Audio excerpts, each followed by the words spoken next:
Salut les amis, eh bien voici un petit screencast pour vous présenter le site polyscope.com que vous attendez déjà depuis un certain temps.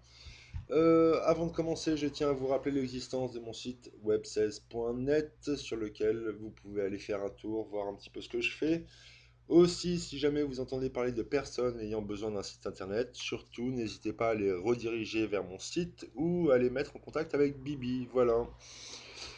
Donc, avant de rentrer... Ah, dernier point. Aussi, si vous avez un petit peu plus de temps et que vous avez un compte Facebook, vous pouvez cliquer sur ce lien et aller cliquer sur la partie j'aime ici. Ça va me permettre de buzzer le site et c'est très bon pour le référencement. Voilà, promotion faite.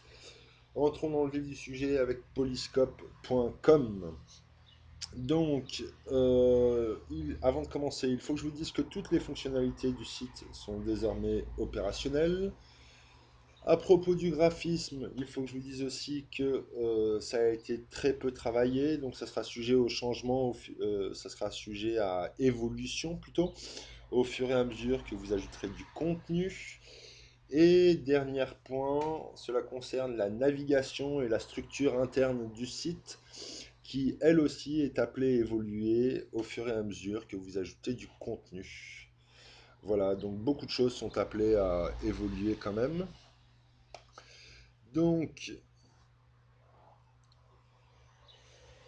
voilà, donc le structure générale du site. Ici, vous avez toute la partie concernant votre compte. Ici, tous les types de contenus que vous pouvez ajouter juste en cliquant dessus.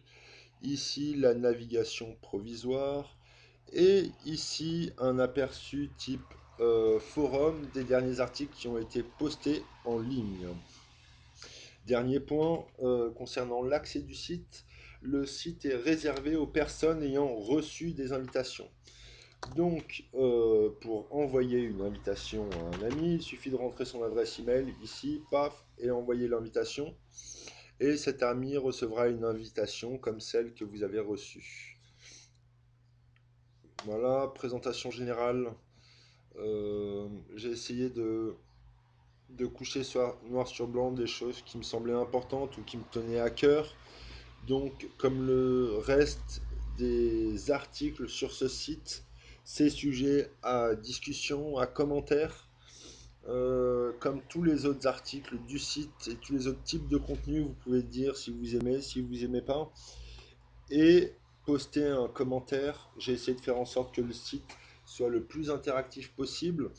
Donc, chaque type de contenu, que ce soit de la vidéo, un article de blog, etc., est conçu comme un fil de discussion.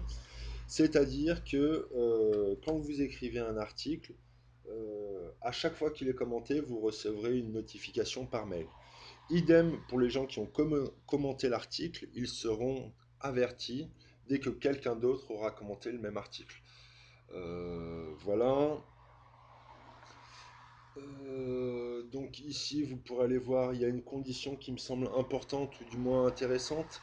C'est, je trouve qu'il y a un gros problème avec les sites d'archi de manière générale, c'est qu'il y a beaucoup de zapping. Or, ce qui me semble intéressant, c'est aussi d'aborder des questions de fond et qui vous fassent progresser en tant qu'archi dans votre réflexion architecturale. Donc, ce qui serait pas mal, si vous êtes d'accord, c'est aussi à discuter, mais si vous êtes d'accord, c'est de vous engager à écrire un article de fond tous les 3 ou 4 mois.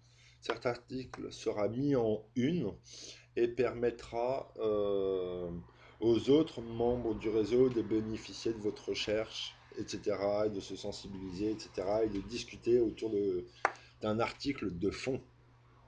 Bien évidemment, le sujet est au choix. Euh, non, donc je vais pas aller sur mon compte. La partie PBID est un petit peu en dehors du site. Elle a pour but de vous permettre de, si jamais vous rencontrez des problèmes lors de l'utilisation du site, eh bien d'en faire part pour que je puisse vous répondre. Et aussi, si jamais vous avez des idées de sujets ou des idées d'évolution pour le site, eh ben de les partager et puis de là aussi d'en discuter. Voilà, pour tout le reste, je compte sur vous pour vous balader et puis voir un petit peu comment ça se passe. Et puis sinon, dans un prochain tutoriel, on va voir comment remplir les détails des articles de blog.